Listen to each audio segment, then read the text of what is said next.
All right, let's jump right in. Today, we're looking at a really powerful and personal story from therapist Sam Louie. It's a journey that takes us from a childhood filled with adversity through the grips of addiction and finally into a place of spiritual recovery. It's one of those stories about what happens when you hit rock bottom and how you find your way back. Sam Louie kicks things off with this incredibly raw question. I mean, wow. It cuts right to the absolute heart of his struggle, doesn't it? This conflict between what he was doing and this deep search for some kind of meaning. It's the question he wrestled with in his darkest moments, and it really sets the stage for everything we're about to explore. So you have to ask, where does a story like this even begin? And, it almost always goes back to childhood. The roots run deep. This first part of his journey is all about the wound. It's about the early experiences that built the foundation for all the struggles that came later. To really get the picture here, you have to imagine what his world was like. He's a kid in a Chinese immigrant family. They're poor. They're living in a neighborhood with a lot of crime. And on top of that, his parents worked nights, so he and his brothers were on their own, a lot. We're not just talking about a tough upbringing. We're talking about a foundation built on pure instability and fear. And really, if you had to boil all of that down to just one single feeling, this would be it: fear. A constant, nagging fear was basically the soundtrack to his childhood. It's the one thread that connects everything that's about to happen. So, what does a kid do with all that fear? How do you cope? Well, for Sam, the answer was to escape. He figured out really early that he could distract himself through compulsions. It started out with things that sound pretty normal, right? Obsessing over Star Wars figures, getting lost in department store catalogs. But this wasn't just a hobby. It was a strategy, a way to bury the fear and the pain so he just didn't have to feel it.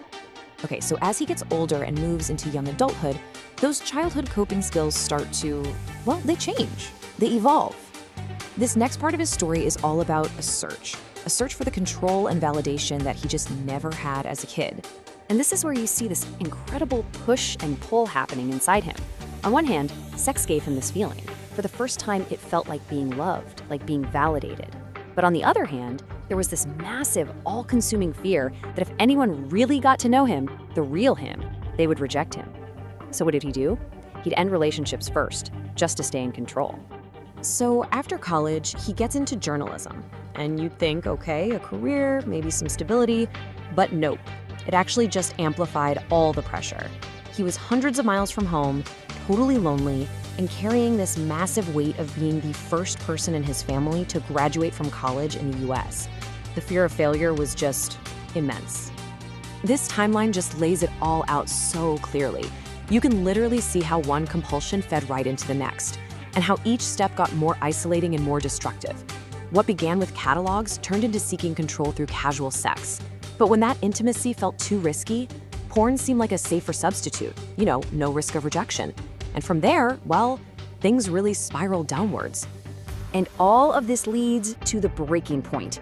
This is the part of the story we're calling the fall, because that's exactly what happened. The fragile life he tried to build for himself just completely started to unravel.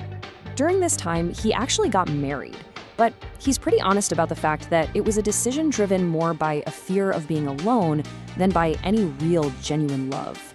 It was another attempt to find some stability, but it was built on that same shaky ground of fear. And then, the first domino falls. His wife discovered his secret use of pornography, and the marriage, which was already on that fragile foundation, just shattered. It was over. And if that wasn't enough, almost immediately after the marriage ended, the second blow landed.